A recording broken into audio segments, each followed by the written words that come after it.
What's up, everybody? It's your boy Blade Daily, and I'm happy to be here with y'all. I took a nap, and it felt like a death nap. You know what I mean? Like one of those naps where like you've lived an entire life in an hour of sleep, and then you wake up and you're like, what year is it? Who's the president? Like, and then you find out it's Trump, and it's somehow you kind of wish you were dead. But yeah. We got some people in the chat. What's up? We got Gnosis Pippin. Hello, my friend. We got Blurry Line. We got Justin in the chat. What up, my dog? What up? What up? What up? What up? What up? We got Nuclear Wessel X. Hey, what's up? Blurry Line, as my comrade, this starting music sounds like it'd be part of an advert for some kind of over-the-counter rash medication. That's why I picked it, is because, I mean, who amongst us hasn't heard a medication commercial and been like, that's music I would listen to just in my own time. So that's what we're doing. That's what we're doing. Today's show is brought to you by me because I have nothing better to do. And I thought, how fun would it be to just hang out without a tight format? This is not a podcast. This is just a stream. We're just hanging out. We're talking about whatever within reason. All right. So a few ground rules here. Not that I think y'all need them, but just so that they've been said. We can talk about anything, but we got to respect each other. Okay. Got to be cool. And that's really it. And everybody's going to be. So I just, for anybody who might come along later, Yeti Malone, Blade goes off. Let's hope he stays off. Whoa, Yeti Malone. Harsh. What year is it? Who's president? Whoa, oh God. Yeah, exactly. Goes back to sleep. Fuck yeah. Did you see that there is some judge blocked his little ballroom from being built today? Which is what he always diverts to when people are asking him about the war. He always starts talking about the ballroom, and now a judge has halted construction of the ballroom for some undisclosed amount of time. I can't even believe this is a real conversation that I'm having on the internet right now, that I have to talk about Donald Trump's ballroom that he's building apparently illegally in the midst of a war that he started with Iran. That's pretty cool. But yeah, I hope y'all are doing good. I hope y'all had a good weekend back during the weekend times. I did.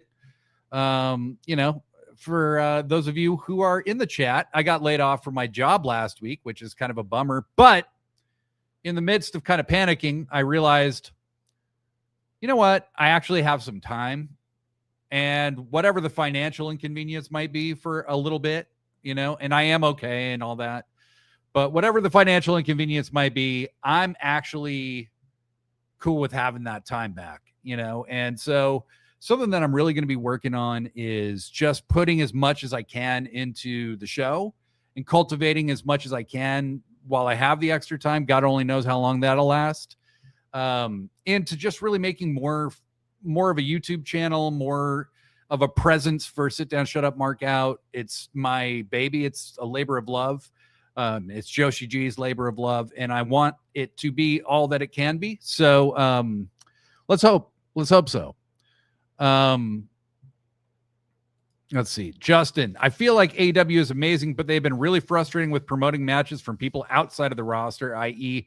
Talk and Yuka in TJPW, if not because of WWE, at least in their socials. Totally agree. It's kind of weird because it's been one of those things where AEW started this, they didn't start it. New Japan really had a partnership that already existed before AEW with CMLL and various others. It's just really too bad that they have this beautiful partnership, but there is so much that happens within that partnership that really is kind of unacknowledged. And it's a drag because what they're doing is so much cooler than they're even telling people about. You know what I mean? I wish that they would I share that frustration, Justin. I think that AEW is,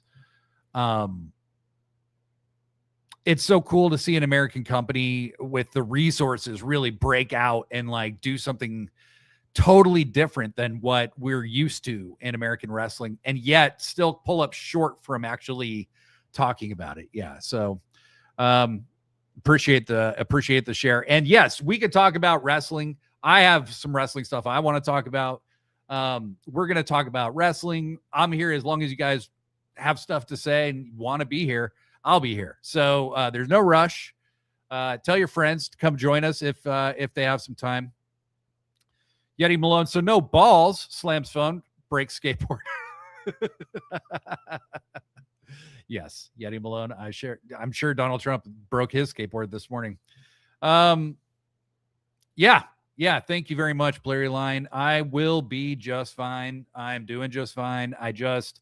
It's one of those things, the American economy is not very good. And I think we're just at the beginning of realizing that.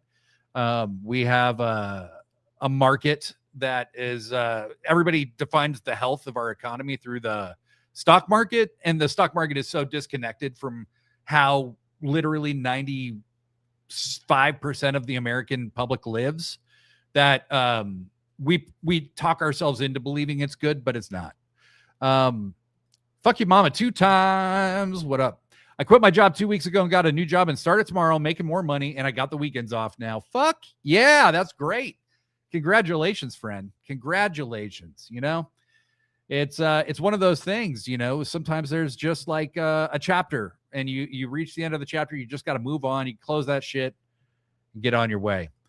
Justin, it's one of the biggest criticisms too in NJPW because the promotions in Wrestle Dynasty wasn't the same quantity wise.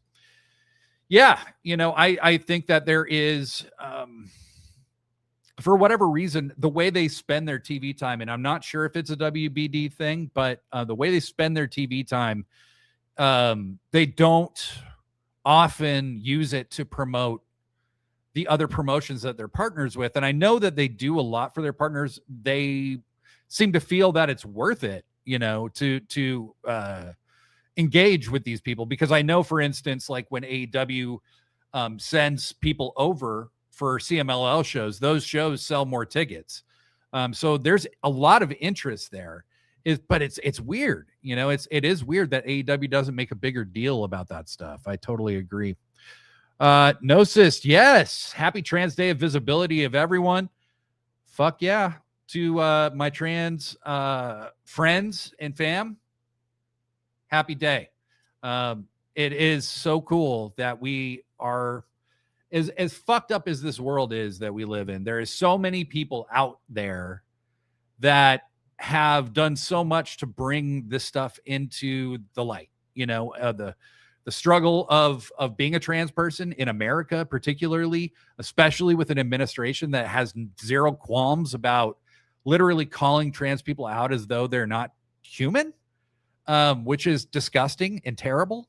And I'm sorry that anybody has to endure that, but this is a day for you to be recognized. So if you are trans, if you're queer, if you're something other than cis het, happy day to you, and happy day to happy day to you. I don't want to fumble my words too much over here. Too fat to cook, ready with fire. What we burning? Well, we were burning Trans Day of Visibility, but in a good way. So it's that time of year, kids. And I think you know what time of year I'm talking about. It seems like it's happened right out of Revolution. It's injury season in AEW. It wouldn't be AEW unless people were getting injured in huge numbers, right? Like, coming out of Revolution, obviously when they do the pay-per-views, there's always going to be these huge risks that get taken in these matches. And inevitably somebody's going to get hurt. But it's really been laid on extra thick at the current time. So hopefully it's not something that continues. But I was just looking at, who is out right now. It's kind of mind-blowing. Josh Alexander is going to be out, it sounds like, for a long time. Kyle Fletcher is the biggest one probably because he looked like he was going to be a really big part of this Takeshita and Okada thing. And so I hope whatever injury he has isn't too severe. I haven't heard any details on it. If you have, then please feel free to educate us. Let us know. But yeah, we just, so Fletcher, it remains to be seen what the extent of that injury is. Kyle O'Reilly has been out since Blood and Guts, I believe, or no, since World's End. Or no, it was since not Blood and Guts. It was since was the show is because Roddy Strong took his place in C2, so it must have been Full Gear that he's been out since. And I hope he's doing all right. I don't even know what the injury is with him. Penelope Ford is out. Jay White has been out for almost a year now. Buddy Matthews has been out over a year. Wardlow is out. That's a guy that, like, I don't know what the fuck is going to happen with Wardlow when he comes back because he has been out so long. And he comes back and he debuts for the Callis family and then he's immediately out again with an injury. Very unfortunate timing for him. Queen Aminata has been out since November. Britt Baker, I'm not even entirely sure why she's out, but she's still gone. And then we got Tony Storm, who Juice Robinson appears to have injured somehow. But yeah, there's a lot of people who are out right now, and it really does speak to the depth of the AEW roster that they are, even with that many injuries, they are still able to kind of do a little hocus pocus, change the focus because their roster is so deep that they can kind of just move on, and keep everybody entertained without it. Justin says, I hope they don't bring it back to DCF Wardlow. I don't know. At this point, I really don't know. Wardlow, I do think needs to be a heel. I don't think he'll be cheered for whatever reason. Fuck you, Mama 2 times said I filled out my sicky ballot. Hell yes. And then also says, remember we were out with no Kenny and no Ospreay and no Bandito for the beginning of the year. Yeah. So, I mean, that's the thing. AEW has the depth to withstand whatever, but I think the Fletcher thing is especially unfortunate. Like I said, it just depends on how the severity of it and if it would keep him from traveling. It's entirely possible that he could still be a part of the storyline, even if he can't wrestle. But it's too bad. So always never. And Kyle O'Reilly had the sugar, so it slows his recovery time. Yes, diabetes definitely affects his ability to recover for sure. Too Fat to Cook. Wardlow is about to be a breakout star with American Gladiators premiering soon, and yes, a heel. Yes, that's right. Him and Camille are both going to be on American Gladiators. I'm really not sure what the hell's going on with Camille. It appears she is not. It's just I have no idea what's going on with her because even like her and Mercedes were broken up very suddenly and without any real explanation as to why they would break up. But she's been gone a long time now. Always never. I hate that people have to be injured to get time away. Yeah, and that's something like Tony has done a decent job. And I think AEW is always built on the premise that you're going to rotate talent in and out, right? Like for instance, I don't know what's going on with Private Party, for instance, right? Like they were gone for a year, right? The rumor was that they wanted to go to NXT. Then they came back after a year of being gone. And then they wrestled the Death Riders on Collision this week. And it was a good match and everything. But then, John Moxley's like, well, Private Party's going to be out a long time. And I'm like, did they get written off? Like, what's going on with these guys? So I really don't know what's going on with them. But yeah, always never. Wardlow needs to be a heel.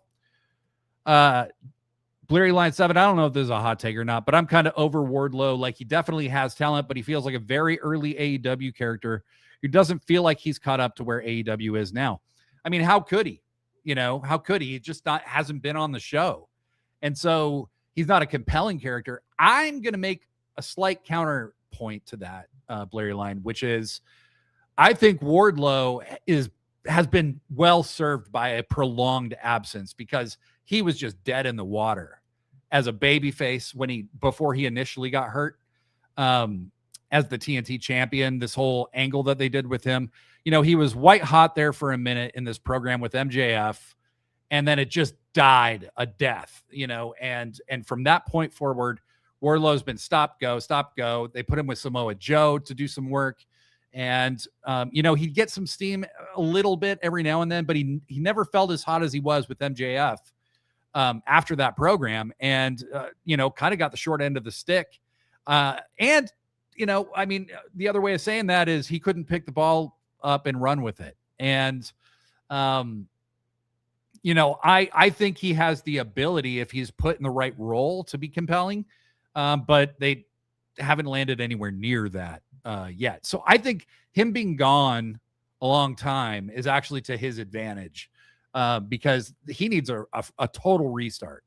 But NXT, WWE, they could easily go after him, and he's a guy who would fit the kind of thing that they're generally looking for. Blurry Line 7. Also, I've heard some less than nice things about him in real life, so maybe I'm just biased. Okay, I am not familiar with that. No, sis. Camille can stay gone. Yeah, I'm not in any big hurry to have her back. Certainly, always never. Camille has been replaced. Yeah, I mean, there's people who have come to the company since Camille's been gone that certainly make her presence feel kind of unnecessary. That no doubt about that. Blurry Line 7. Megan Bain came along and made us forget that Camille ever existed. It was kind of perfect timing for her. Yeah, and now you also have Lena Cross, so it's like the tall, Amazonian woman role is certainly well tended to at this very moment. Speaking of Lena Cross and Megan Bain, what are you guys thinking of Divine Dominion right now? I personally, I'm like, who could possibly beat them? Like, they're incredible. And I love Penelope Ford. I'm a big fan, and I do want her going after titles. I just think she's good enough to go after a singles title. I would love to see her push to that degree where she's a serious contender for the TBS title or something like that.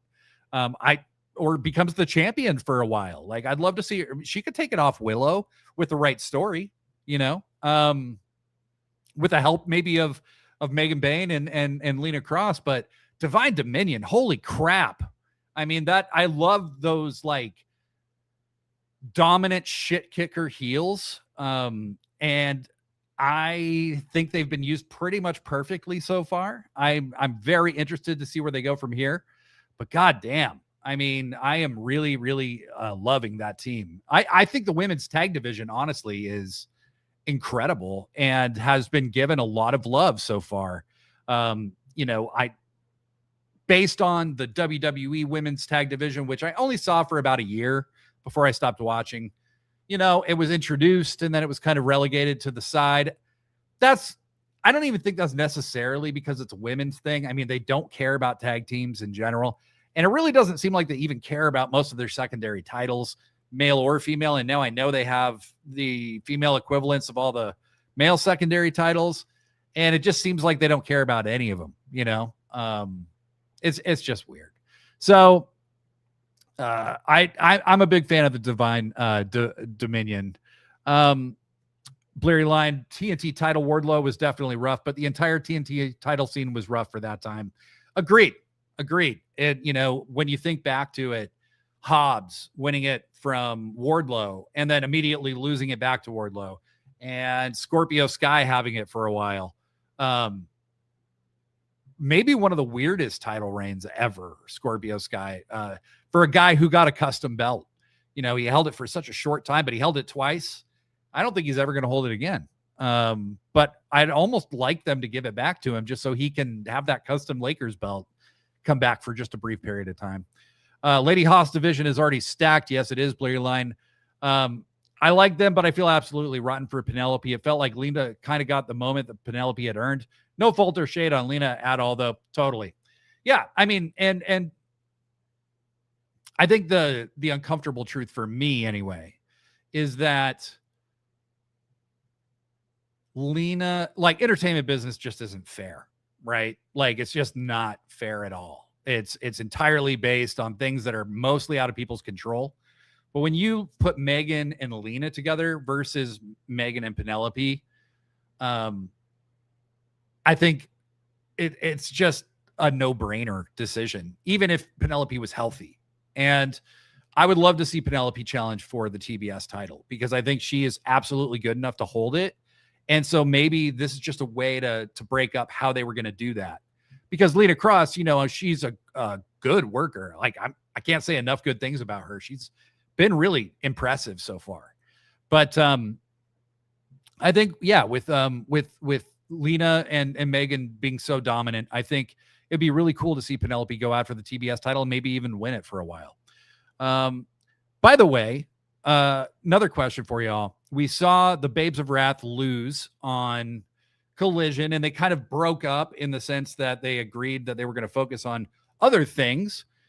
Perfect use of a temporary tag team. Have, you know, that inaugural tag team title run with it for a while, and then split off because, you know, Willow does have this singles title. And again, TK, I really wish you would stop making so many double champions. There's plenty of people without belts who could use them and defend them and make them their sole focus. So hopefully we can get away from that because it's been pretty out of hand for like 6 months. But yeah, seeing Willow back in the singles ranks, you always knew that was going to happen. Does anyone else think that there's a chance that Harley ends up kind of entangled with the Inspiration now that she's going to be turned loose again? Because I think that is a natural thing to pair her up with. The three of them dealing with each other, whether it's as friends or as adversaries, would be very entertaining. And they've only been on TV once to basically get killed by the Brawling Birds. So we'll see. We'll see. But I wanted to get your opinion on that. Justin, I love Cross and Bane. Both worked hard in the indies, especially Cross, who is very, very ubiquitous in a lot of promotions all over the globe. Yeah, she's worked her ass off. She really has. Gnosis, way big fan of Divine Dominion. That low angle shot they do when walking to the ring is amazing. Yes, totally. Emphasizing everything to make them look even bigger than they actually are. And they are two very intimidating people. Too fat to cook. Might take a series of matches for the Brawling Birds to take the belts. Don't see anyone else beating them. I think you called it right there. I think the Brawling Birds are the team in the division currently that feels like they have any chance of beating Divine Dominion. But what I don't want to see is, you know, Divine Dominion have a short run. If anything, I think I'd like to see them have a feud, a proper, you know, 3-match feud with the Brawling Birds, and the Birds beat them in the last match and finally take the titles off them sometime 2 or 3 months from now. You know, I want to see these tag titles mean something and be consequential, you know. Always never, like Jamie Hayter. I waited years for Megan to come back to AEW, and I'm so glad she is here and getting better on the mic with pre-recorded segments. DD feels like the Hurt Syndicate. Yeah, Divine Dominion. Yes, they absolutely do. Just you know, super strong and dominant, and will make the team that eventually beats them. And I do think I would definitely have to say Jamie Hayter and Alex Windsor. Man, they are fun. That's just a fun fucking team. I love their vibe as a team. I love the kind of, you know, they kind of settled into that gimmick so easily. And Hayter and Windsor, man, they just have a great vibe. I love their promos together. They are going to be hard to picture as singles wrestlers pretty soon because they've so seamlessly gathered together as a team. And I do think ultimately they should be the ones to take it off. They seem like the only ones who could, but there is other teams in the women's division. And I'm just really proud of how AEW has used the women's tag titles to this point. Justin, I blame Cody and Dan Lambert. I'm not sure. What was that in reference to? Is that to the TNT title scene? Because you're probably right. Blair Line, he got the Lakers belt too. Goddamn, Dan Lambert era was a trip. Yes, that is what we were talking about. Okay. Yeah, the Always Never says that whole story got derailed and no one looked good until when? The scapegoat? Yeah, there was that really weird period of time where the TNT title was just kind of bouncing all over the place. It felt like it came off Miro and Sammy Guevara won it. And then Sammy and Cody like traded it back and forth. It's the only time I think a belt ever changed hands at a battle of the belts was when the TNT title, Cody won it from Sammy and then Sammy won it back from Cody in that really great ladder match. And then it just felt like for the next year, it just kind of bounced between a lot of different people. I think Sammy lost it to Scorpio Sky, I think, and then won it back from Scorpio Sky, and then Scorpio Sky won it back from Sammy, and then Scorpio Sky dropped it to Wardlow, and then Wardlow dropped it to Hobbs. I mean, it just was all over the place. And 2022, 2023, those 2 years of AEW were like, in reflection, when you look back, the quality difference between then and now is pretty steep. And I'm not saying AEW was bad at that time because they weren't. They were still very watchable. And it's funny because like they were getting so much negative press, but if you look at like the Wrestling Observer Awards, Dynamite still was winning even in 2023, which was like the height of the bad press for AEW. Dynamite was still winning Best Wrestling Show of the Year, even in those years. It's won like 7 straight. It's won every year that it's been on. So, but there were stories that were just like, what the hell's going on? Like, remember Jericho and Eddie Kingston just went on forever and ever and ever. And Jericho and MJF went on for like 6 months. It was just, there were certain things that they just didn't have dialed in.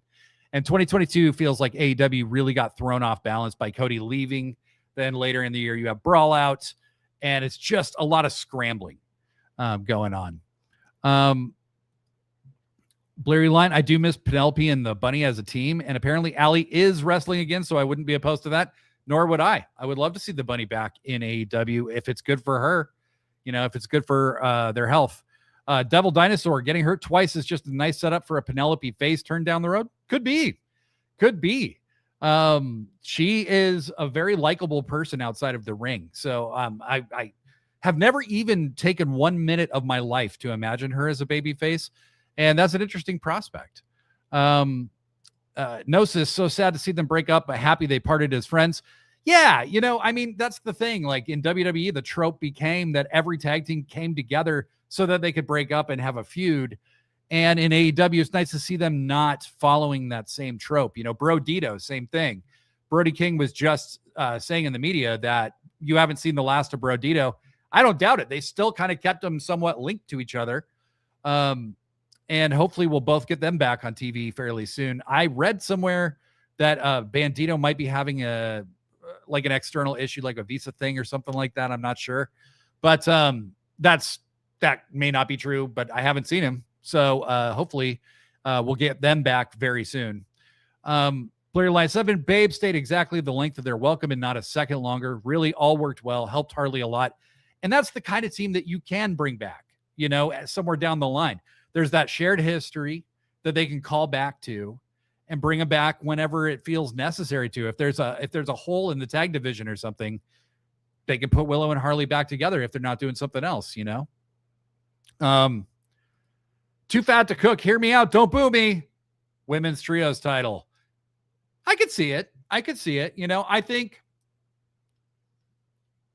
the place where I feel like AEW has too many titles is the men's singles division. There's too many titles there. Like, I liked the unified belt because it merged 2 titles that I thought were going to stay merged.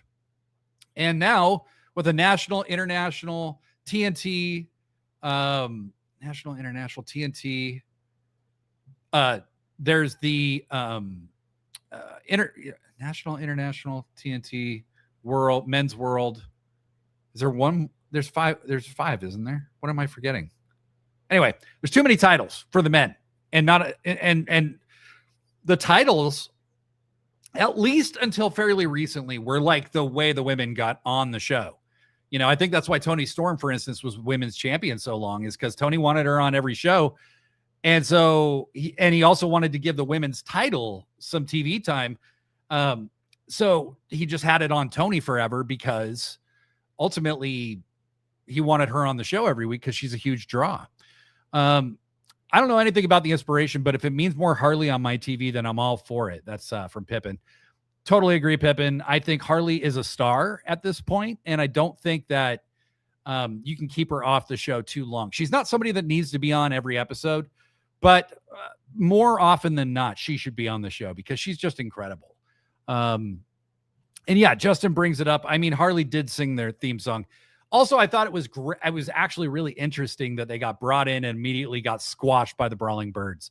So I love that, you know, essentially they're going to have to realize that all the glitz and glamour and all that crap isn't going to help them in AEW. And they're going to have to get grittier and dirtier as far as how they win, which will probably be done through a lot of chicanery and cheating.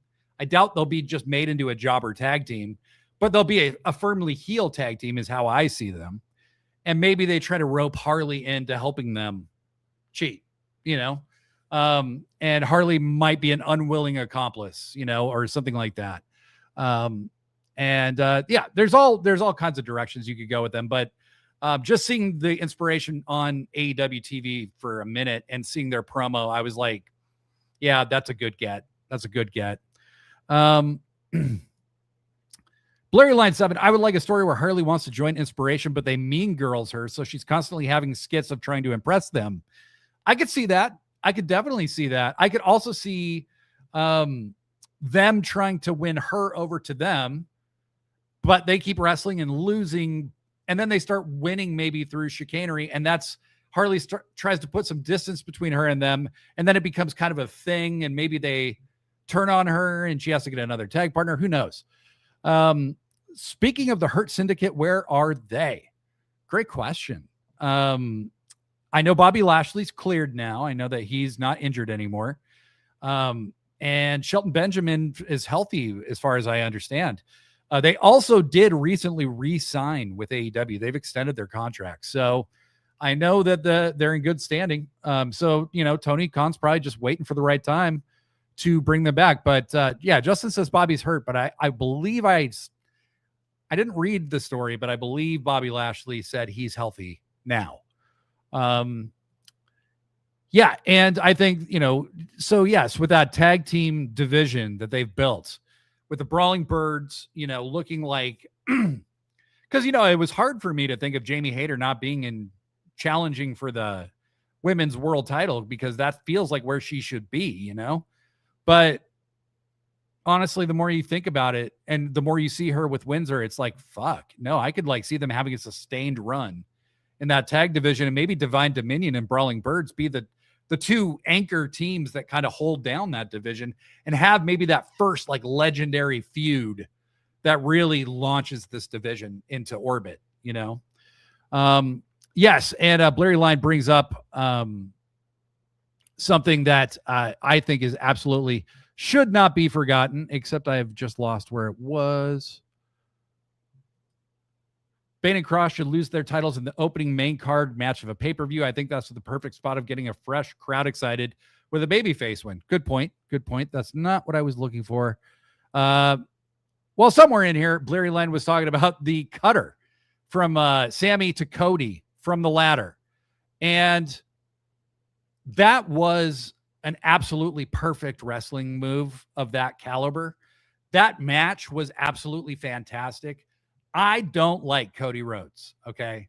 I do not care for the man, okay? He has annoyed the shit out of me since he left AEW. He seems to get the most attention when he's talking about AEW, which should maybe tell him something. He's asked about it constantly still. He's been in WWE again longer than he was in AEW. There's no point in really talking about his exit anymore. And yet today, just today, he was talking about it, and we're going to read it. We're going to look at it together here. Bear with me just a moment. All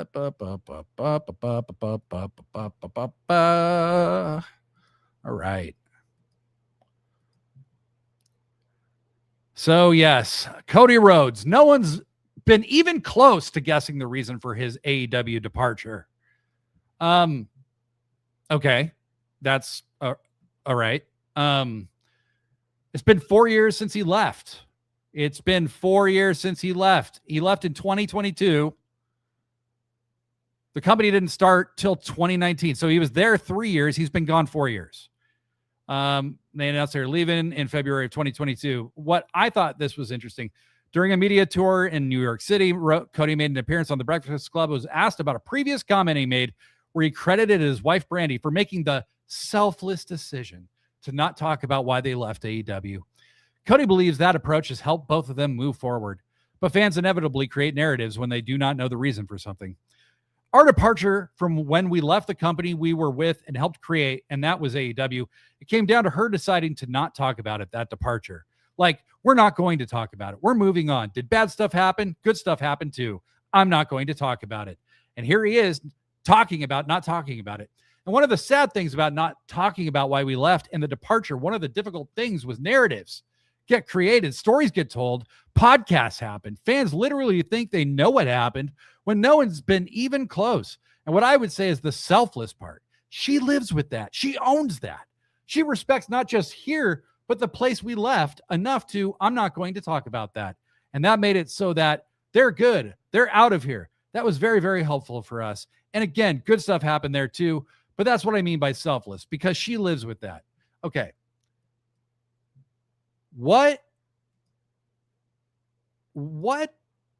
the fuck is he even actually just like talking about?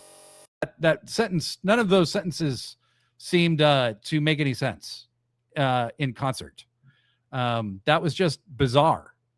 So the good thing is we're no longer a part of that place, but good things happened there too. But bad things happened, but good things happened. And she's selfless, and she made the selfless decision not to talk about it, except I'm talking about it.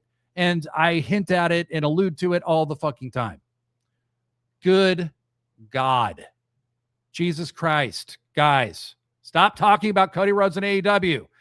My thing is, I don't care why he left. Okay. Like, unless there's something like horrific about the management there that's never been told, I just want, like, stop talking about it. I'm just happy you're not in AEW anymore, man. Like, I don't watch WWE, so I never have to see you. I couldn't stand you in AEW, and the show's been infinitely better since you left. Kind of case closed as far as I go. Yes. Blair Line 7. Oh God, they had that very bad barbed wire match where Jericho was in his clown getup, the Painmaker, baby, and moved at about 4 miles per hour. Yes. And he beat Eddie in that death match too. It was so bad. Always never, dope ladder cutter and Sky's dope custom strap and nothing else. Yes. Devil Dinosaur. Pizza is like sex. Even when it's bad, it's still pizza. I mean sex. I mean AEW. Gnosis. Mox seems to be having fun with the Continental title, though. That was the title I didn't name. Yes, and I would say to Mox's credit, he has added more meaning to that title than anybody else who's ever held it. There's kind of this dirty, open secret amongst us as AEW fans, and it's not his fault. It's Tony Khan's fault. But every belt that Okada has ever had in AEW feels meaningless while he has it. And I hate to say that because I'm a huge Okada fan, and I want to see him be the AEW Men's World Champion at some point. But my God, like, he's the international champion still. How many times has he defended that title? He's had that belt for 8 months, 9 months. You know what I mean? He had the Continental title forever, for like over, almost 2 years. And how many times did he defend it? How many times did that unified title ever get defended? You know what I mean? It's just crazy to me. I don't know why. I have no idea why, but Okada doesn't lose anything by successfully defending his titles. If if anything, he kind of lives up to the reputation of being as great as everybody says he is. That's the one thing. If I was a newer fan and I wasn't familiar with Okada from New Japan, I would think that he's a coward that never wants to defend his titles, but it would bring the value of those titles down for me as a viewer. Am I out of my mind here, or do you guys agree with me? Let me know in the chat. Gnosis, Mox, sorry, Gnosis, that was, I just read that. Devil Dinosaur, merge some belts into the TNT National Intercontinental Championship. Yeah. Justin, Inspiration or TJPW Princess Tag Champs now. They're going to be so insufferable complimentary and say that they're Joshi Tag Legends now. Oh my God, I did not know that. That is fantastic storytelling. I cannot wait. Popper, you are in the house. Good to have you, friend. Nuclear Wessels X, does anyone like Cody? Not that I'm personally good friends with. Yeah. Popper says, I love Blade's disdain for Cody Rahim. Bless you. I can't stand the guy. And to be fair, like Cody prior to AEW, when he, the whole thing with him and Kenny and the Bullet Club and all of that stuff, when Cody was a tweener who verged on heel more than face, I liked Cody. Okay. He showed that he can be very funny and personable. And when AEW started, I think it was just like this huge bait and switch, because everything that you liked about Cody on the indies or in Ring of Honor or in New Japan or whatever vanished. Like he became this weird John Cena babyface that didn't fit at all with anything else that was happening in AEW. So, yeah. It just, I don't know. Too fat to cook. Cody doesn't even go here. Very true. And let's hope he doesn't come back. I think if Cody ever did come back, he'd have to be a heel. And he'd have to be like, well, I was in a real promotion. He'd have to he could get monster heat in a way that I don't think CM Punk can ever come back to AEW and be received well, either as a face or a heel. But I think Cody could come back as a heel and make it work if he actually cared enough to try. Blurry Line, Cody talks about his role in AEW in a very Hogan-esque way. He acts like he invented All In with his tweet when Matt came up with the idea and put in the early groundwork. Yeah. I mean, it's pretty pathetic, really. Hit the nail on the head. Devil Dinosaur, Cody thinks they've moved forward. Devil Dinosaur got me, because to me, it seems like anytime Cody wants to generate a headline, he has to talk about AEW. It's just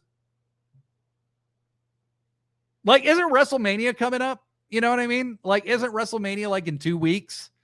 I listened to Simon Miller.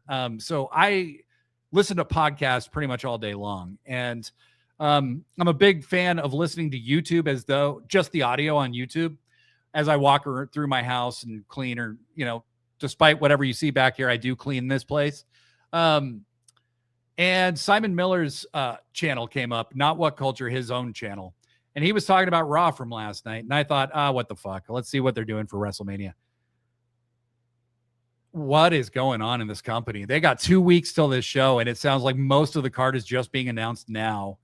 And like they literally were making it feel like they were like Gunther wasn't even going to be on the show. The guy who retired AJ Styles and John Cena wasn't even going to be on the show until last night.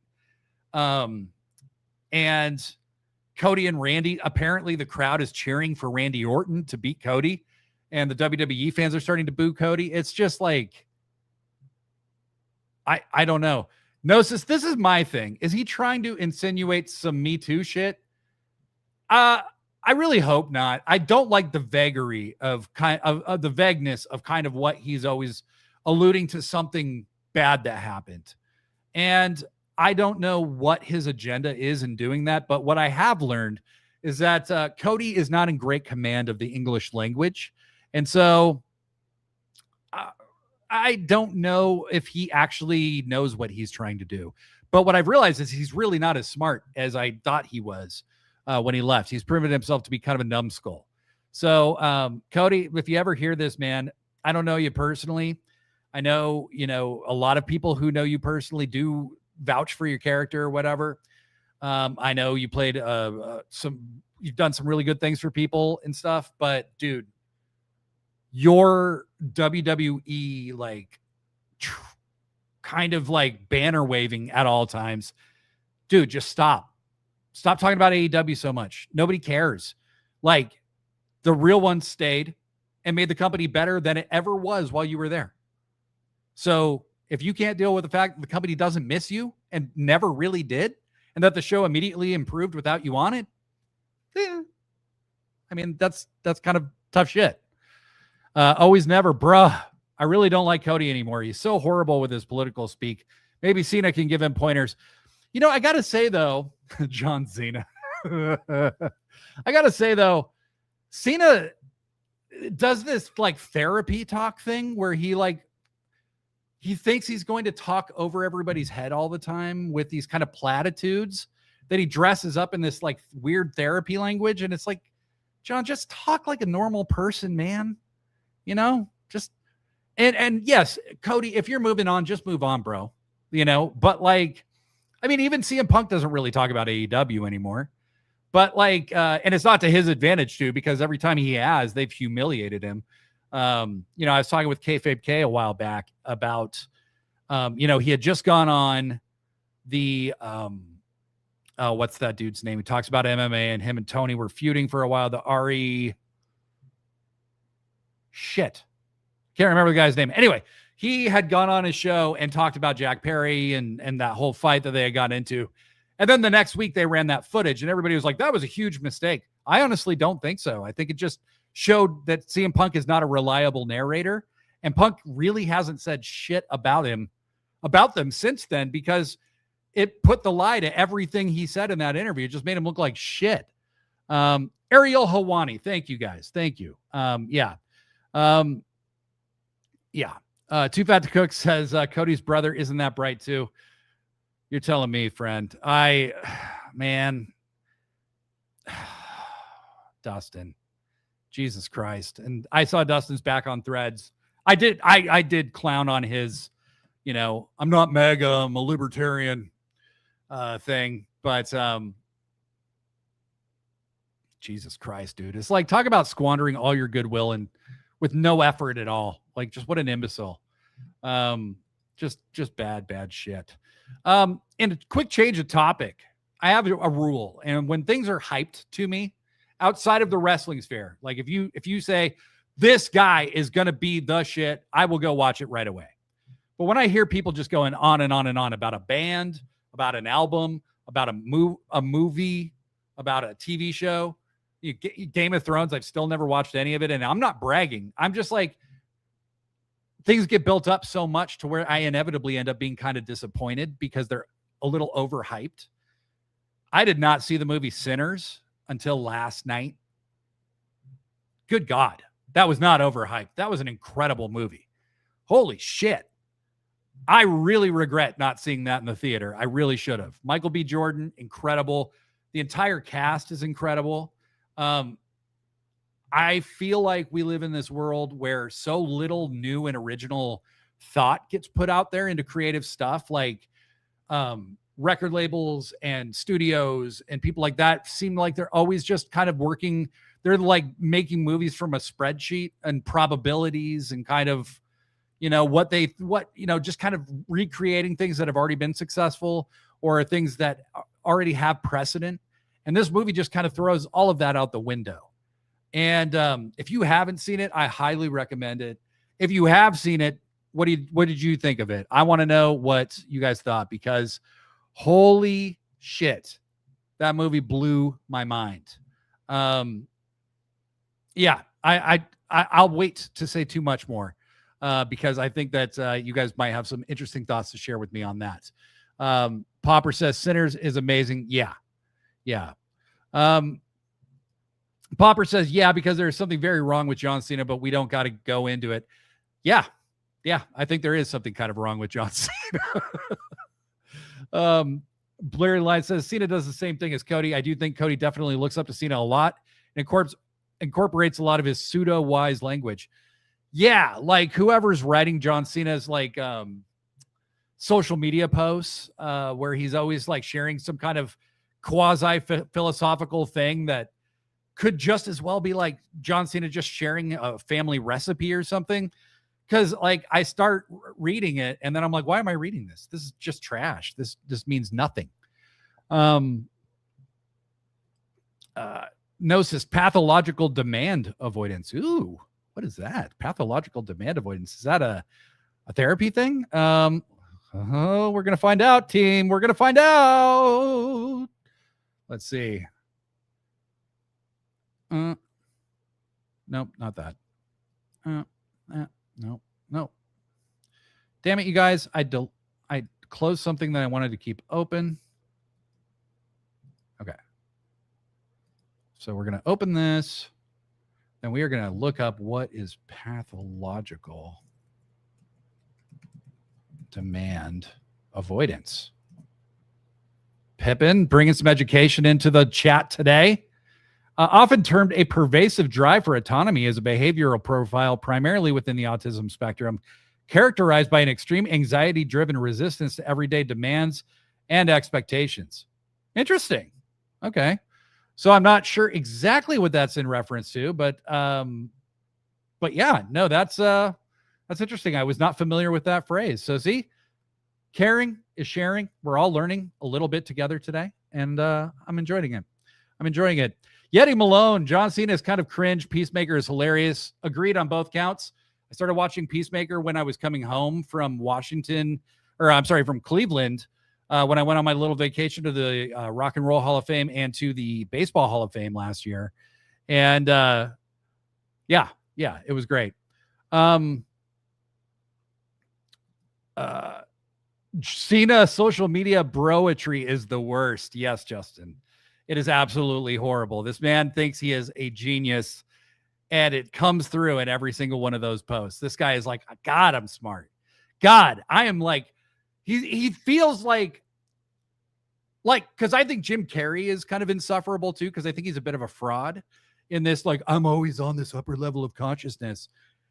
But John Cena is like the Wish version of Jim Carrey doing that. Yeah. Always never, literally that blade spreadsheet as fuck. Sinners is art. Yes, it is. It is. Oh, really? So you guys aren't seeing the screen share? Okay. Well, I'll just stop doing that. I was screen sharing something. Okay. Interesting. I'm getting used to this new system. So here, let's try this out. Okay. So I'm small right now. Okay. And I should be able to share my screen.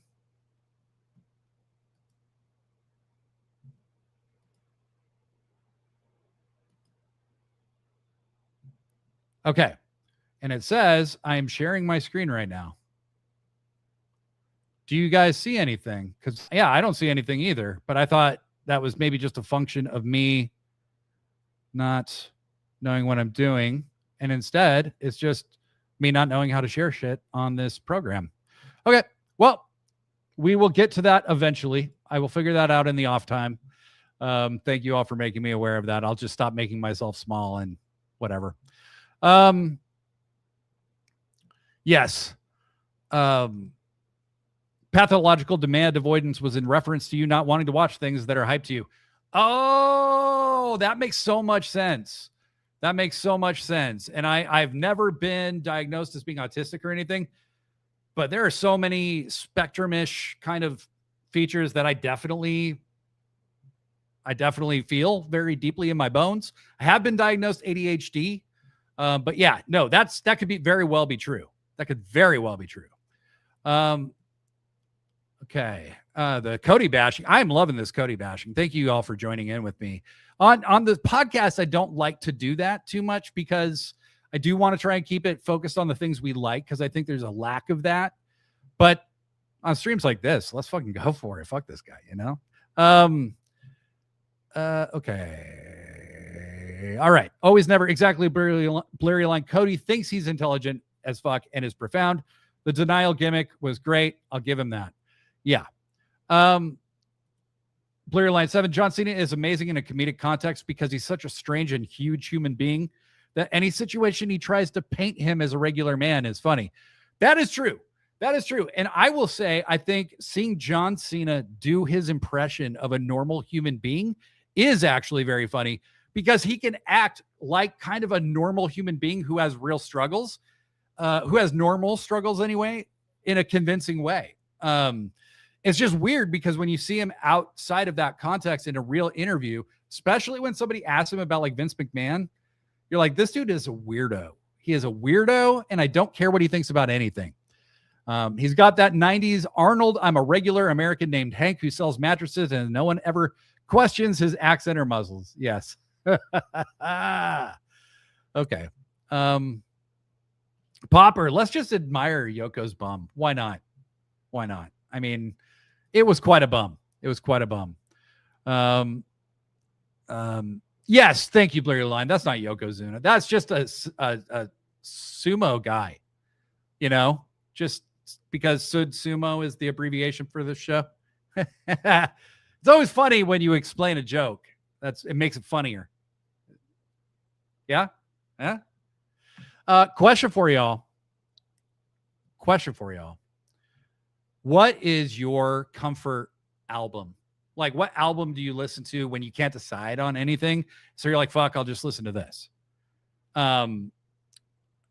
Because like I said, we can talk about whatever here. So mine, and yeah, so it's like, I will put these albums on when I can't think of anything. Or yeah, if I'm just having a bad day, even if I'm not in the mood for these records, I'll put them on. And I'll always end up glad that I listened to them. And for me, there's two specific albums and one band. So the albums are In Utero by Nirvana and Super Unknown by Soundgarden. In my opinion, it's just my time, right? Like I'm this weird Xennial. Like I'm 46 years old. I'm born right in between Generation X and Millennials.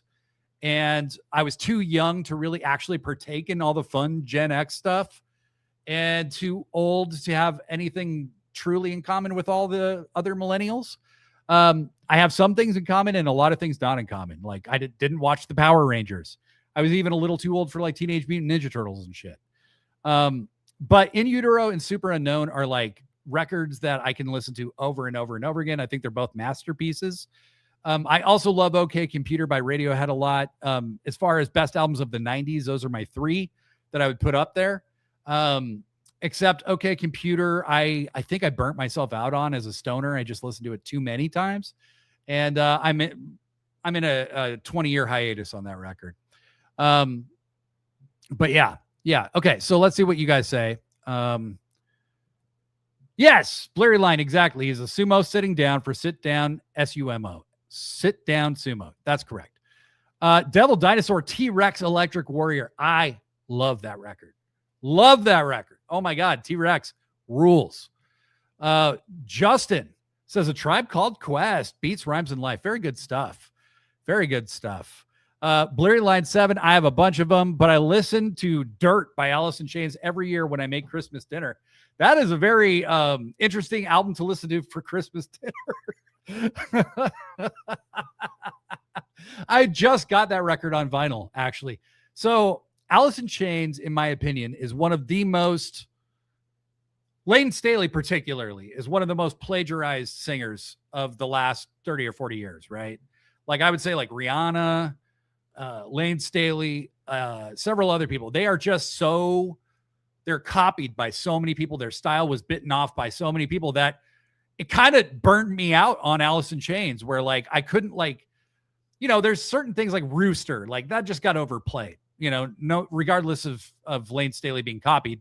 I just heard that song too many goddamn times. And it occurred to me about a month ago, like, fuck, I haven't actually listened to Dirt consciously by my own decision for like 20 years. And I put it on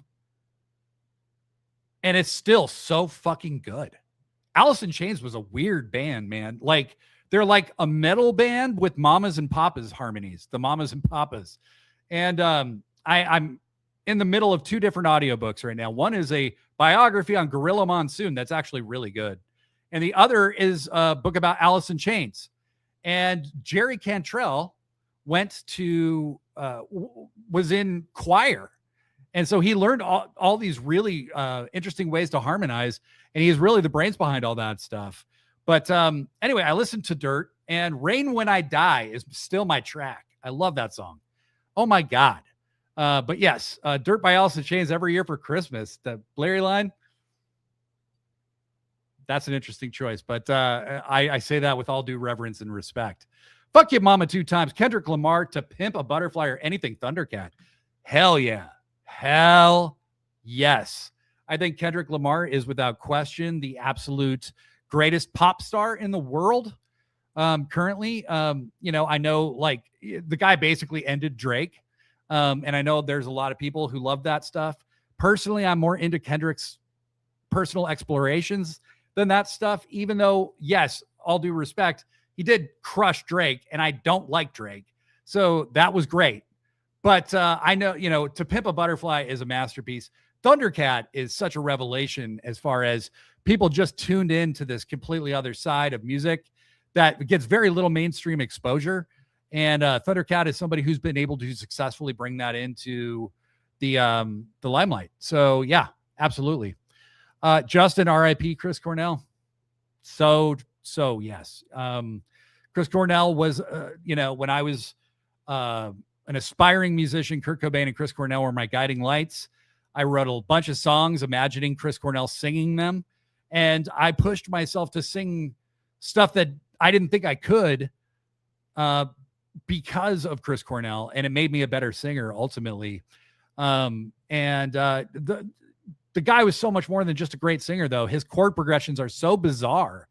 And he was famous for writing these really extended chord progressions, these long loops of chord changes in his stuff that was not done by many people at that time. And so great for so many reasons.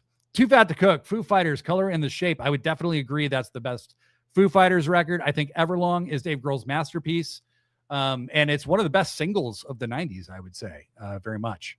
Always Never, Chris Cornell, Scream, and Linkin Park, Hunting Party. Yeah, for sure. I have never listened to Hunting Party. I can't vouch for that. I wasn't a Linkin Park guy, but my friend Mike is a big pop guy. Okay. And when every year, if we are out together and we do karaoke together, we do In the End by Linkin Park, and I do the Chester Bennington stuff and he does the rap stuff. And it's hilarious because I know all the words to that song because I heard it so many times. I don't think I've ever actually put it on for myself, but yeah, that Chris Cornell Scream record. I mean, it's so interesting how polarizing that record was. I've never heard it all the way through, but man, some people really like it and some people really don't. But hearing Chris Cornell in a new context is pretty cool. And when you got a voice like that, you kind of owe it to yourself, I think, whether people like it or not, to just put it in every different context you can hear it in, Popper, Anwar Brahim, Le Pas de Char Noir. I am not familiar with that record. I will have to check that out. Gnosis, The Black Parade by My Chemical Romance, or You're Awful, I Love by Ludo. Okay, another thing that I have just never heard before. Fantastic. This is great. Well, I will have to check this shit out. And if we continue to do these, if we continue to do these kind of off the cuff streams, maybe we should have a collective playlist, that we make as a group or something, and we can check the stuff out, because that's great. Devil Dinosaur, Green and/or Document. Those are great records. Those are really, really great records. REM. I got to see REM on the Monster Tour. I was 14 years old, and I got to see them at the Gorge in George, which is like basically one of the most scenic, beautiful places besides Red Rocks that you can see a show in the United States. And I saw Sonic Youth open for them. And my friend and I had a choice between seeing them at the Gorge or seeing Nirvana at the Paramount that same in January that same year. And we chose to see REM because we were like, well, Nirvana's a Seattle band. We'll get lots of chances to see them. And Kurt Cobain passed away three months later. And it's sad. It's just sad. Too Fat to Cook, 3 good albums played. Music is a big part of my thing, guys. I am a working musician in recovery. I haven't played much the last few years because I've been trying to figure out who the hell I am outside of music. And wrestling is a huge part of my life. And I always wanted to make it something that I did, that I made a bigger part of my life. And this is how I did it. And you guys have all helped make that possible for me. So I want to thank you all for that, because honestly, it's as much fun as I've had doing anything. Always Never. Okay Computer was great, but I had to move on to Muse. Radiohead got too adult contemporary. I like my music heavy as fuck. I will tell you right now, I like some really mellow, contemplative, depressing shit, guys. I could sit here. Heroin rock is like my favorite shit. I don't know why, whether it's the Velvet Underground, whether it's some Sonic Youth shit, whether it's Radiohead. I like some fucking serious, like contemplative, depressing heroin rock. So just put it in my veins. Blurry Line 7, I really like the first 3 Eagles albums, especially Desperado, for being an album with a story running through it. Blurry Line, you're speaking my language here. I grew up loving the Eagles, and it's funny because The Big Lebowski created an entire generation of people who hate the Eagles. There was a lot of people before that who hated the Eagles too, but listen to those harmonies, man. Listen to those songs. They're just really well-written, beautiful songs. And the greatest hits albums 1 and 2 of the Eagles, I had those albums as a kid on tape. I wore them the fuck out. Just incredible songwriting. And music's subjective. You can like what you like, hate what you hate. But I love the Eagles, man. I have to agree with you, Blurry Line. Those are really, really great records. Blurry Line 7, I will say everyone goes for Dirt and Jar of Flies, but I'm digging Facelift a lot, and I think it's kind of slept on. I listen to Facelift too. Here's what I'll say. If it was produced a little better, it's kind of flat in the way it's produced. So it kind of got that, like, hey, you're on a major label. We're going to put you with a producer and give you like a major label release, but we're not going to give it the full treatment. We're not going to like spend the money on it, on the production. The songwriting is great, but I will say the production of Dirt is much more atmospheric, and I think it grabs me a little bit more than Facelift. There is some really great shit on Facelift, though. It is a great record. Popper asks, how do you feel about Mad Season? Great question. Mad Season, to me, you can definitely feel the absence of Jerry Cantrell in Lane Staley's output in that record. Not that it's bad by any stretch. It's actually really nice to hear Lane Staley without like 7 harmonies going at once, because you hear his bare voice a little more than you normally do on an Alice in Chains record, because Alice in Chains is so rich with melodies or not just melodies. I'm sorry, harmonies. And it's cool to hear Lane in a more subdued environment. And then Long Gone Day, the song with Mark from Screaming Trees, I'm just getting to that age where sometimes I don't remember people's names because I'm trying to think of them. Mark Landberg, Mark Lanigan. That's an amazing track. That song is like deep in my soul. Like I love that song. But yeah, Long Gone Day is my shit. Wake Up and River of Deceit are otherworldly songs. Agreed. Gnosis, Mad Season is badass. Totally agrees. Always Never, To Pimp a Butterfly is so good. I like Damn just a little more, but that first track on To Pimp a Butterfly is beautiful. Damn is so good as well. Another great record that tells a story. And, I think Kendrick is just one of these people who's always pushing himself to try something different and experiment. And I think, especially for pop star, and when I call him a pop star, I don't mean that in a negative way. Like, I think it's just the nature of what he is. He is a pop star in the sense that he is known worldwide, internationally, globally, and celebrated worldwide, and could sell out a show anywhere he goes, right? Like, he toured through Seattle last year, and nosebleed seats to see this guy in a football stadium were $250, and I just couldn't swing it. But for a guy with his platform to constantly push and not just always prioritize making more and more and more money off a signature sound, that just becomes, we have so much of that pervading the arts these days, and it's so boring. You know, I love, like, the Beatles, for instance. You know, not everybody loves the Beatles, but they're one of my all-time favorite bands. And they were always pushing themselves to try something a little different. And whether you like them or not is immaterial to the fact that they were always pushing themselves into some kind of new terrain. And that used to be something that was valued a little more than it is today. Whereas I think record labels and movie studios and production houses are just a lot more reticent to take risks, because they kind of only gamble on things they almost know will make money for them. Blurry line, your friend Mike is just Mike Shinoda and you didn't realize. Maybe I will tell him you said so. It's why he does the rap parts. Yeah. Yes. I loved him in Audio Slave too, Justin. You know, I had only heard the first Audio Slave record, and I went recently and listened to the other two, and I was shocked at how much I really, really enjoyed that. Maggie O'Kenna, track 1, side of Beethoven's Fifth Symphony. Yes. Deep cuts, you know. Very good, Maggie. Popper, and thank you for being with us. Jealous you got to see REM on that tour. I'm jealous of myself, to be honest with you. I loved that. I got to see a lot of cool shows, and some I got to see from backstage, and some I got to see for free. But you know who is actually one of the best performers live that I've ever seen? And it's not like one of those things that I guess is surprising, but it's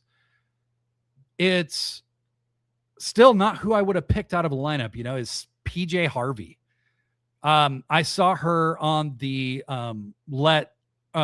London Shake tour, and she was mind-blowingly good, out of this world, incredible. One of my favorite songwriters. And she is such a gifted artist. She's one of those people who drives you crazy because she probably has more talent in, like, her pinky nail than I have in my entire body. And she can use absolutely all of it. But just what an incredible show that was. Always Never says, Scream was nigh avant-garde in its absurdity. It was so odd. It's why I love it. Timbaland produced it. Got to listen to it all the way through at least once. You're right. I do. Yeti Malone, Blake killed Kirk, confirmed. I did not. Devil Dinosaur, I saw REM on that tour as well. Best concert I ever saw was Prince when he did that Greatest Hits tour. God damn. Never saw Prince live. That was a big miss on my part. Big miss. Devil Dinosaur says, shit, I saw REM like 3 times on the Monster tour. That's awesome. It was just a great experience. Fuck you, Mama, 2 times. If you're looking for some good pot rock, check out the Parliament Maggot Brain. Maggot Brain is such a great record. Oh my God. Yeah, Funkadelic. Yes, that's right. It's a Funkadelic thing. God damn. Like, I love that song. I love that record. I love it all. Yes, just fantastic stuff. Devil Dinosaur, Mothership Connection. M Reed 588 MR. The Long Run is the first thing I remember listening to by the Eagles. I assume we're talking that record. Fuck yeah. Again, I just like good music. I don't care what genre it is. I don't care what it is. And a lot of times, you know, I've listened to so much music to stretch my brain a little bit, but sometimes there's just like comfort music. Like the Eagles are comfort music to me in a lot of ways, because it's just well-made shit that's easy to understand, and I don't have to think too deeply about it. Not to say it's stupid by any stretch. It's not. It's just kind of comforting. Gnosis, I dropped a word. It was You're Awful, I Love You by Ludo. Okay. Thank you very much. I will check that out. Devil Dinosaur, I think a lot of the Eagles' hate comes from them being the most overplayed band in radio history. Yes. I'm sure that's correct, Devil Dinosaur. Yes, I agree. I think that they are one of the most overplayed bands ever. However, Stairway to Heaven by Led Zeppelin would like a word. Free Bird by Leonard Skinner would like a word. But yes, I think the Eagles are one of the most overplayed bands of all time. But their catalog is so deep. There's so many songs that don't get played on the radio. Plus, I'm a mark for Don Henley. I just am. Oh, I thought we were talking about Mad Season by Matchbox 20. No, Pippin. We were talking about the supergroup, the Seattle supergroup, Mad Season, formed in, I believe, 1994, maybe 95, for a very brief time. Blurry Line 7, we're talking to more Alice in Chains here. Bleed the Freak and Sunshine are bangers off Facelift that I don't see in enough playlists. Yeah, Bleed the Freak and Sunshine are both great songs. Sunshine, it might be my favorite song on that on Facelift. Yeah. Audio Slave was the perfect use of Cornell's voice. You know, it was a different context. Yes, it's a different context, not only for Chris Cornell, but really for the guys from Audio Slave too, because that's the core of that band is Rage Against the Machine, right? And so to hear Tom Morello just play like a really tasty solo with no like effectsy DJ kind of vibes to it was really cool too. He's a great musician. They all are. Popper, Mark, I shouted it when you did. Lanigan, baby. Mark Lanigan, one of the all-time great voices in rock history. And for him and Lane Staley to share a song together, unfucking believable. Unfucking believable. Fucking Mama 2 times. Outcast, at Leons and Aquemini. It's him and I, Aquemini. I love Outcast. Holy shit. One of my all-time favorite groups ever in any genre for any reason. Okay. Those dudes were on another ethereal plane doing the shit they were doing. I could go on and on and on about Outkast. I love them. And, you know, there's been people who've wanted them to get back together and make a new record over and over and over again.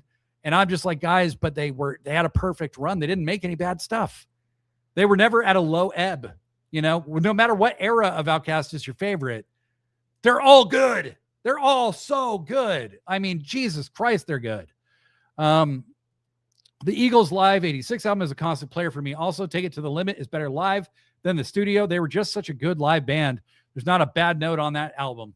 You know, it's interesting. So I had a grandmother that was like almost my third parent that helped raise me. We lived, so our backyards were connected.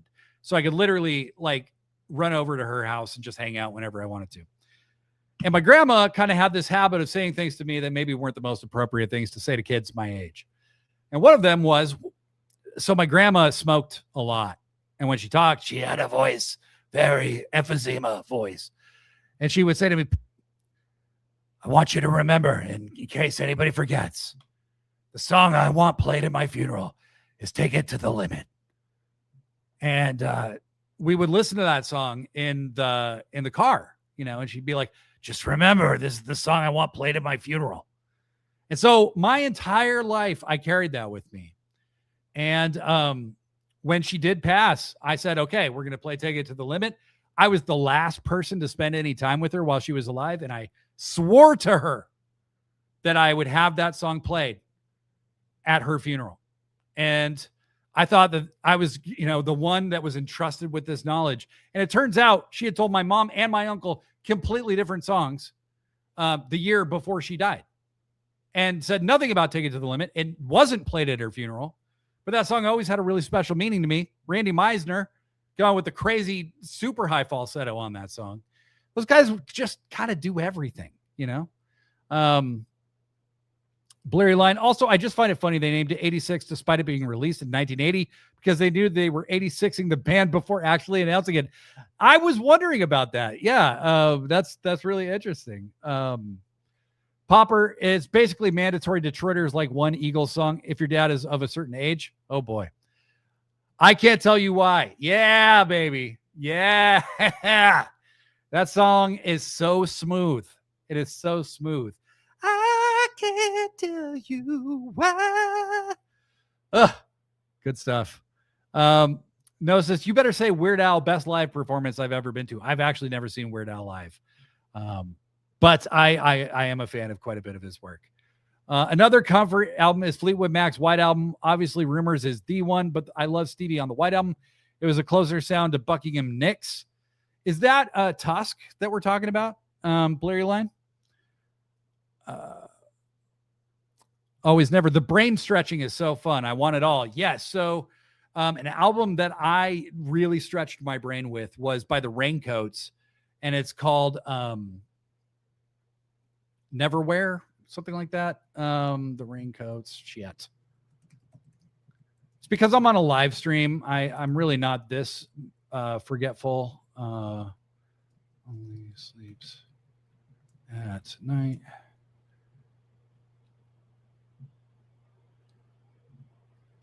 Album. Only loved at night.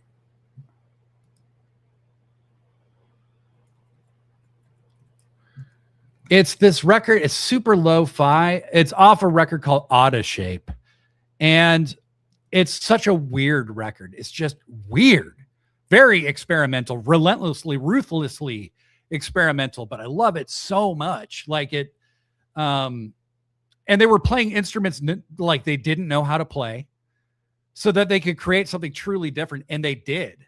A lot of people will tell you the Raincoats' first record is their favorite. And I get it because they know how to play their instruments and they know what they're doing. This record is like so ruthlessly experimental. It's like people who know how to write songs playing instruments they're not familiar with. And I actually prefer it immensely to that. So check out Outta Shape by the Raincoats. Devil Dinosaur, turn on the radio. It's either Phil Collins or the Eagles. Very true. Very true. As time has gone on, I would say it's much more the Eagles are that band. Yeah. Funky Mama 2 times. Hull and Oates. That is all my best friend's favorite group for years and years and years was Hull and Oates. Not ironically either. He just loves Hull and Oates. And it took me forever, but I finally came around. I can really see the genius of Hull and Oates. You know, there's this thing about music, and I see it even with wrestling a little bit too. You grow up with it. It's the politics of the moment that you're living in, right? Like, I was saying this on Sit Down, Shut Up. Like, there was this conventional wisdom in the 90s that Bret Hart wasn't a good promo. But if you go back 30 years later and listen to it, everybody else kind of sounds ridiculous, and Bret Hart sounds great. You know, like his promos sound like timeless and like they still hold up to right now. And a lot of the people thought were great at the time sound ridiculous and terrible. Yeti Malone, Genesis, Phil Collins, and Hull and Oates make a great playlist. That would be a good playlist. You got to give it to Phil Collins. In the Air Tonight is like so ahead of its time. Holy shit. Always Never. The brain stretching is fun, Blade. I've tried my best to find at least one track from every major genre. My life has been improved because of it. I found out about City Pop a few years ago. Love it. Interesting. Okay. Devil Dinosaur Gnosis is right. Weird Al is deserving of any Hall of Fame spot. Can you name one other novelty act with that kind of longevity? You can't count Alvin and the Chipmunks. No, I cannot name any novelty act that's had that kind of lifespan. And Weird Al is a fantastic musician in the midst of all that. You know, it's insane that he has devoted his life to parodying pop culture, but he just done it so effortlessly and so flawlessly. But to be able to do everything he's done, you have to be an incredible musician. White Album is the self-titled one before Rumors. The first one was Stevie and Lindsay. Okay, yes, I do love that record. It's a self-titled record. Yes, I do love that record. There's so much good stuff on that album. Absolutely. Always Never, damn Blade, that was pretty good, and now I have to listen to that track. Yes, it has Rhiannon, Landslide, Blue Letter. So good. Rhiannon, my dad, apparently, if I was born a girl, wanted to name me Rhiannon. And my mom was like, hold it there. Popper, it was called Here Comes the Pain. Blurry Line 7, the Jailbreak album from Thin Lizzy. Another one. Oof, boys are back in town. Jailbreak, Cowboy Song, Emerald. There's too many bangers for one record. That album rules. Also, Warrior. I love that track from that record. Always Never. Hall & Oates is so damn good. I unironically love Bon Jovi, like Bon Jovi and Phil Collins, Genesis, LOL. We just like what we like, friends. There's no guilty pleasures if you just love it without shame. You know what I mean? Fuck Your Mama 2 times. I have been obsessed with city pop and Japanese punk music. Check out Otoboke Beaver. These girls kick more ass than any male band. Also, Bandmaid is a Japanese female band that I highly recommend. It's kind of like anti-idol culture. They're incredible. They're really, really, really good. Popper Otoboke Beaver is rad. Okay, well, you guys are giving me stuff I got to check out. Damn. Okay, we'll do it though. We'll do it. Yeah. So I mean, look at the rabbit holes we can go down just talking about music, for God's sake. Let's see. Oh, different question, and I will read whatever else comes in about music. But what's a trope that you missed in wrestling that you got back but you wish would go away again? So wrestling is very cyclical, right? Like things come in, things leave, then they come back, and it's like it's all new again. And a whole bunch of people who just started watching wrestling think this is the first time it's ever happened. So when AEW started, I wanted world champions to feel like the biggest thing on the show, right? Because I thought WWE had made their titles feel so meaningless. And AEW absolutely did that, right? And I don't want that to change. However, something that I thought was really missing is I wanted long-term champions, because in WWE at the time, if you had a 2 or 3 month title reign, I mean, that's a good title reign, right? And we got that from AEW. Kenny Omega was champion for almost a year. MJF was champion more than a year. But I got to be honest, now I'm kind of sick of it. We don't need every title reign to be 6 months to a year long. We need excitement, and titles changing hands provides that. World titles definitely should change hands less often, I think. But, you can put a little hiccup in there every now and then. Samoa Joe, I think, has had 2 title reigns that were both about 3 months long. But I think some of the others, especially like the TNT title, the national title, those don't need to be super long title reigns. The trios title is another good example of one. Fletcher and Okada and Mark Davis won it and immediately lost it. I think that's totally fine with trios titles. And what do you guys think? What's a trope that wrestling abandoned and then came back to, and now you want it to go away? Think about it. Blurry Line, I knew Joe Walsh was going to enter the chat at some point. Not a single album, but just Joe Walsh in general. You can't have a bad time listening to Joe Walsh. It's true. That dude is good.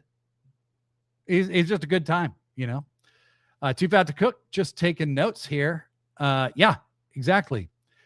Blurry Line 7, 3 arm raises. I kind of missed the novelty of it when seeing From the Vault 80s matches, but can it fuck off now? We have MMA. Makes everything look so hokey. Yes. So doing the baby face, 3 arm raises, and then the guy raises on the third one.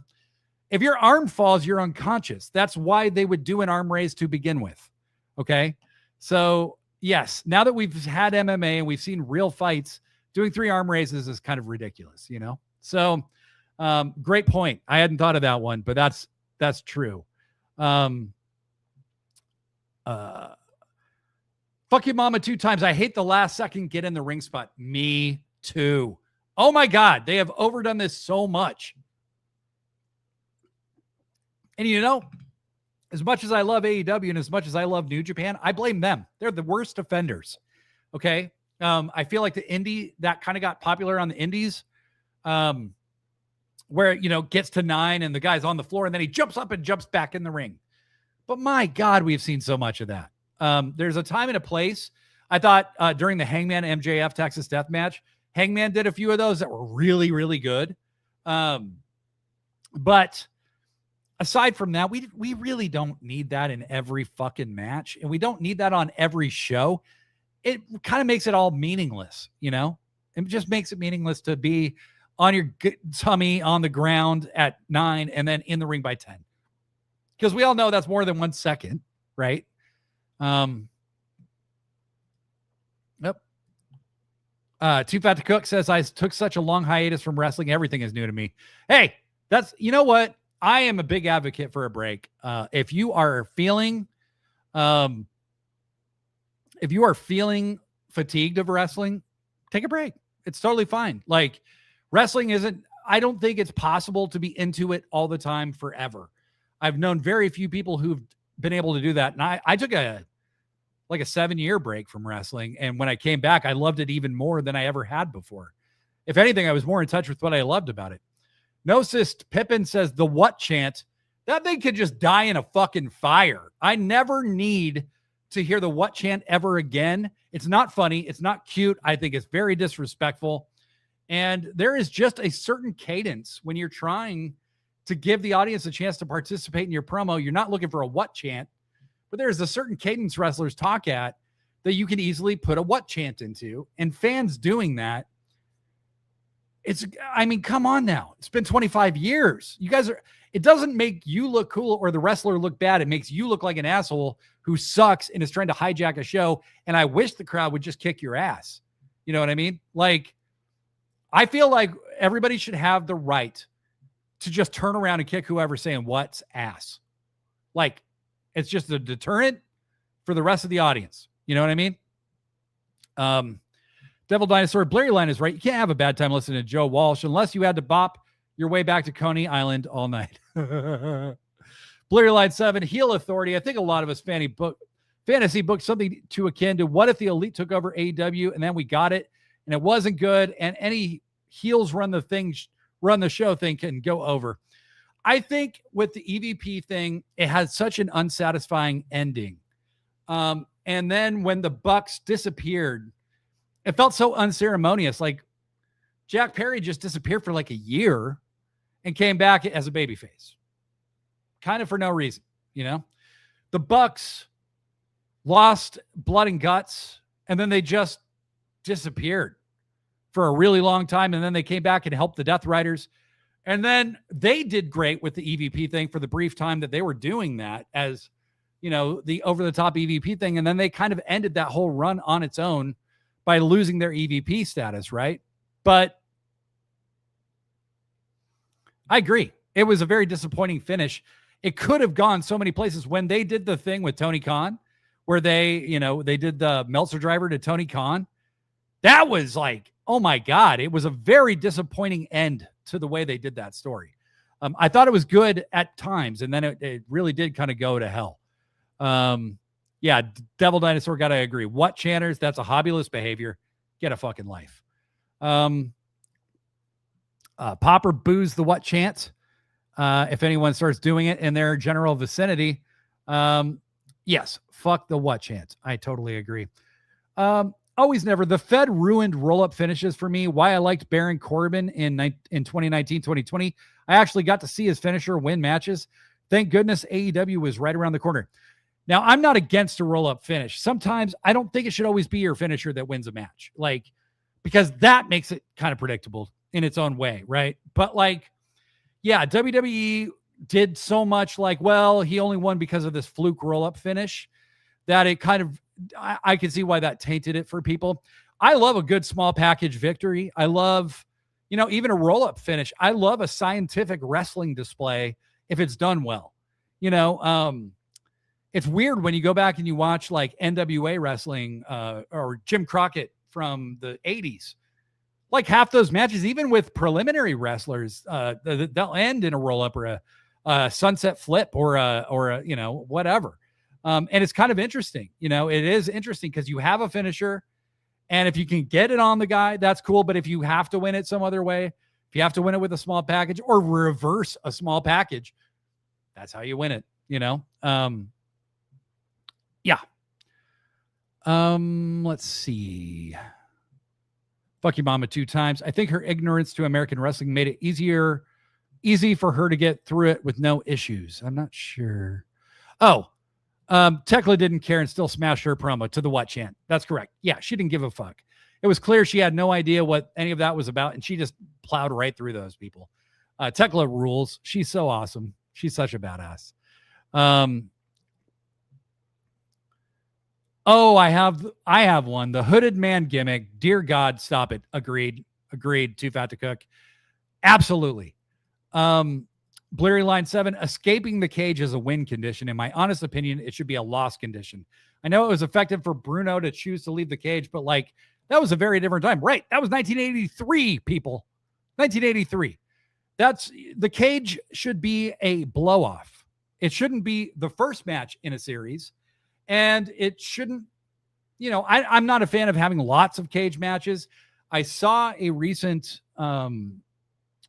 thing from the dudes from Demolition, Bill Eadie and Barry Darso, where they were like, well, in our day, you might have a cage match every other year. And I'm like, okay, well, that was in a territory. That's a different thing. Even WWF in the 80s is a territory compared to what wrestling is now. People had longer memories, and there wasn't, and they talked about, well, we built stories for a year. Well, that was possible back then. It's much harder to do now. And, they were talking about guys doing too many moves, whatever. It's like, you have a generation raised in the video game culture, right? And wrestling today looks a lot more like a video game. It's just true. It does, and you have these guys like Kenny Omega and AJ Styles, who are big video game guys, who did everything they could to wrestle like a video game in a way. That's not to say there's no psychology to what they do. There is. I think AJ Styles is honestly somewhat unheralded for being the innovator of what a lot of people consider modern wrestling. But I would say, to the guys like Barry Darso and Bill Eadie, all due respect, and truly all due respect, I'm a huge Demolition Mark. Mass Superstar was huge in his day. Barry Darso is Crusher Khrushchev, did a lot of cool shit. Man, bless his heart, that guy tried so hard as the Repo Man. It wasn't his fault he was given this terrible gimmick, but he tried really hard to get that gimmick over. I have nothing but respect for these guys, but you guys are out of your mind, okay? There's no fucking way to make every story last for an entire year-long cycle. There's no way you can only do a cage match once every other year. I just don't see that happening in today's world. People have short attention spans, and TV ratings are more important now than they've ever been. That's how you make money. That's how you get paid. So they're going to do what they have to juice ratings. That's just the truth. Yeah. So, all right. Okay. Devil Dinosaur saw a dude try to start a "you fucked up" chant only to be met with a "you try it." Dude got up and left the arena. Good. Those kind of people should get the fuck out of the arena. Like, what an asshole. You fucked up. Fuck you. These people are doing the hardest coordinated show that you can possibly do, where you're talking about milliseconds of physical reaction, determining whether something succeeds or fails, and somebody slips or something, you're seriously going to chant "you fucked up" at them? Fuck you. Totally agree with you, Devil Dinosaur. Justin, the Fed is egregious in nonstop finisher spots. Yes. And, wrestling has become more of that, where there's, guys kick out of 4 or 5 finishers in a big match, but that's just what the business has become. Who cares? Who cares? I love that Kenny Omega has that one finisher nobody ever kicks out of, but at the end of the day, it's just the business is evolving and changing. And I don't think anybody who's holding on to what the business was, that's a good person to take a break and try to come back later if that's where you're stuck. Blurry Line 7, your question was trope you wished came back. And I'll say, I really wanted AEW to have power rankings, but it limited its story so much and necessitated AEW dark stat padding. I'm going to agree with you completely on that. I wanted rankings too. I hated the way AEW did the rankings. Okay. They did a top 5 singles rankings and it could be applied towards any title. Why? Okay. Why? That's just dumb. Okay. In my opinion, each title category should have its own ranking. Right. And you could do 5, but I didn't think the rankings contributed anything to the product. I didn't think it made the product, making the product more sensible or logical didn't make the product better. And there's a time where you can just go, hey, it's pro wrestling. And I've heard a lot of people say they want the rankings brought back. I don't. I really, really don't. I don't miss them at all. I remember the last thing I was telling Kayfabe K this the other day is the last thing AEW did that seemed really desperate and stupid was right after Samoa Joe won the world title from MJF the first time.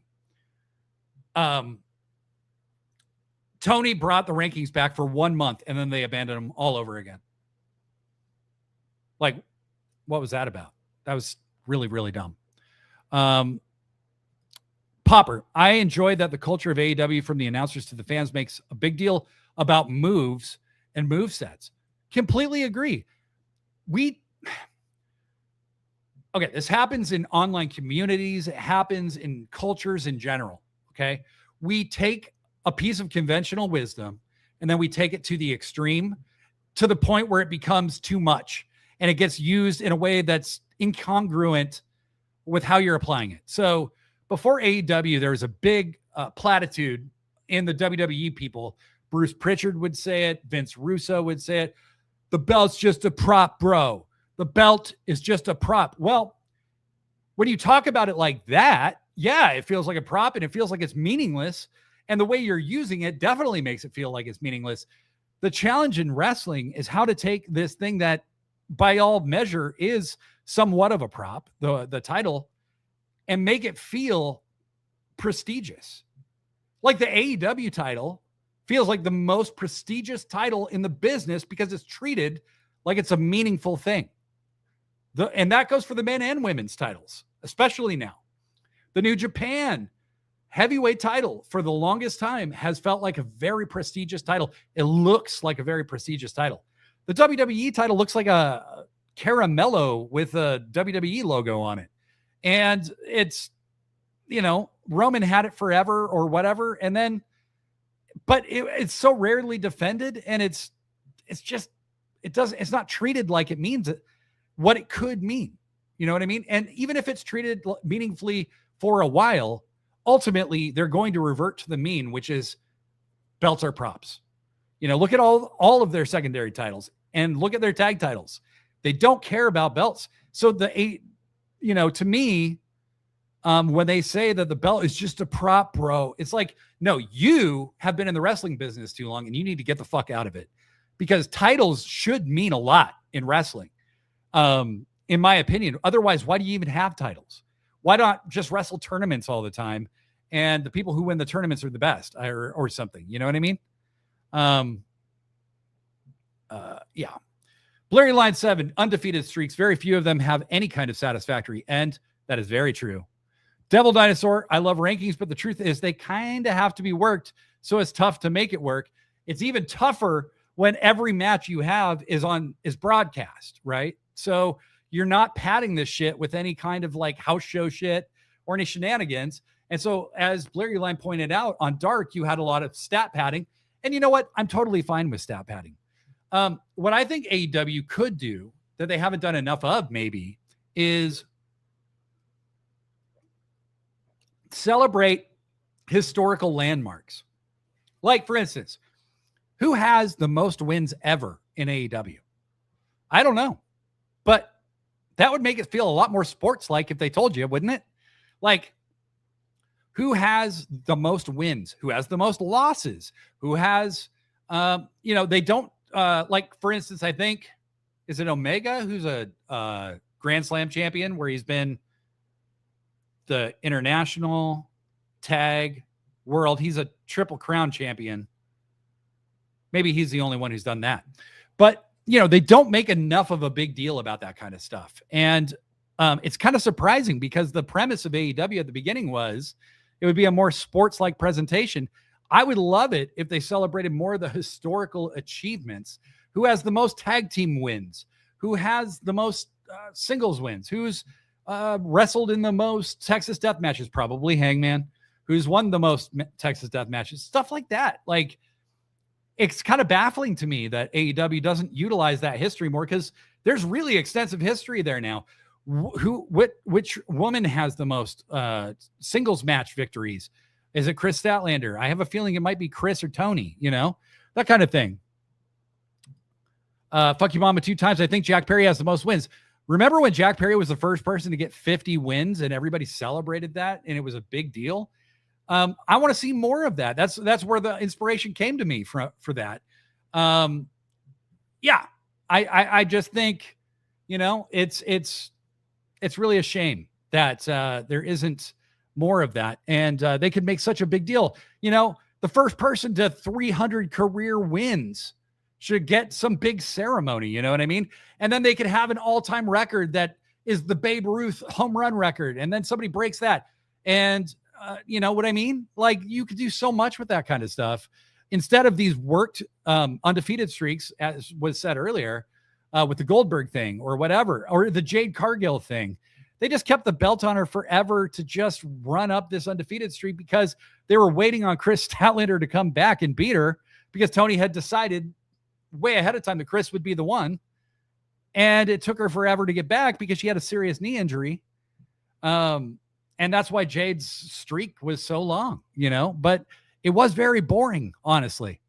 Blurry Line 7, I think the C2 fulfills the void that rankings left, but does it better with the league table. There you go. 100% agree. 100% agree. Justin, if anybody knows about moves, this guy knows about moves. More emphasis on moves and history of move lineage is what I enjoy getting into. Yes, guys, make sure you're following my homie Justin here. Make sure you follow his Substack as well, which you can get by following him on Threads or Blue Sky. I subscribe to it, and it's absolutely worth it. Justin knows, we'll dive into the history of moves. This guy is so good at screen capturing stuff to demonstrate the history of these things. He has taught me so much, and I'm eternally grateful for that. One of my very favorite guest hosts to have on Sit Down, Shut Up. We got to get you back on here at some point in the future.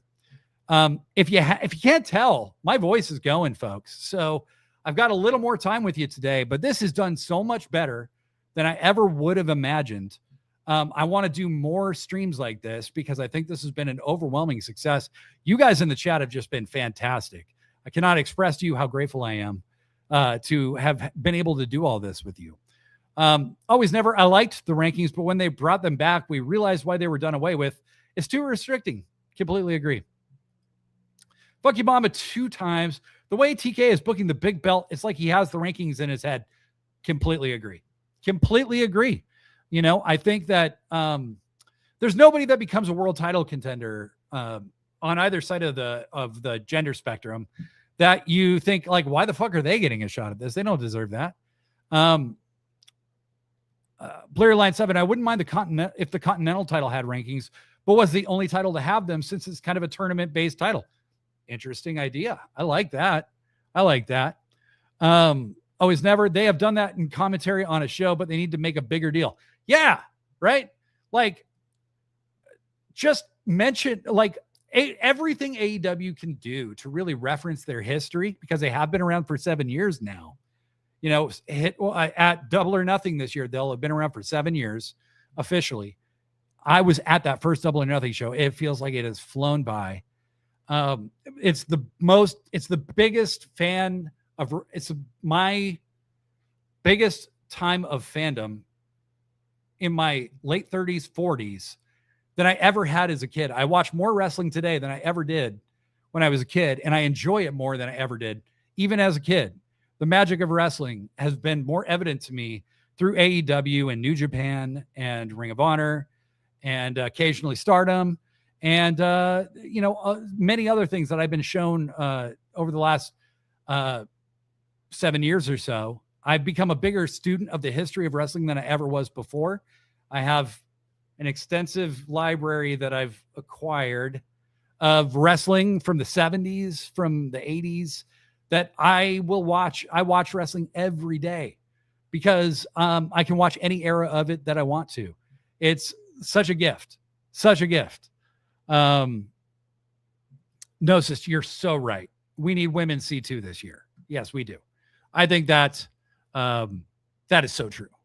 Always Never, this stream was dope. Hey, you guys made it dope. Thank you so much. We will do more of these. Maybe next Tuesday I'll do another one. Hope you can make it. We'll do it at the same time. It seemed like a good time for people. So we'll do that. We're going to keep Sit Down, Shut Up at an hour earlier because for editing and mixing and everything, I just need a lot of time to get that done before it posts the next day. But you guys, seriously, this has been so awesome. We can talk anything you want to within reason, obviously. But you guys have made this so much fun. Fucking Mama 2 times concurs. Justin is a great follow. He's fantastic and love seeing him guest on this show. And ONR. Yes, Justin is the man. He says, thank you, Blade. Love you. Thank you for the shout. Justin and I have had the good fortune. We interviewed Kid Bandit together with Pippin. We interviewed Jake DeLeon together. We're going to interview a lot more people together before it's all said and done. Really, really, really good stuff. So you guys, I just want to thank you all so much. I'm going to bounce because I'm losing my voice and I need to regain it by Friday. But join me Friday. I will be joined by a guest. Justin, what are you doing Friday, man? Do you want to do sit down, shut up? Maybe we can make it happen. No pressure, but I am asking you in a public forum. So if you felt obligated to do it, it wouldn't hurt my feelings. But everybody, I love you so much. Take care of yourselves. Be good to yourselves. I'm so grateful for the time I get to spend with you guys. Like I said, I have some extra time right now. So I'm going to use that to try and connect a little more with y'all. If you're not, make sure you subscribe to this channel. Make sure you like this video and tell your friends about the Sit Down, Shut Up community, because I think, for my money, it's one of the best wrestling communities out there. And I just want to make it bigger and better. Take care, everybody.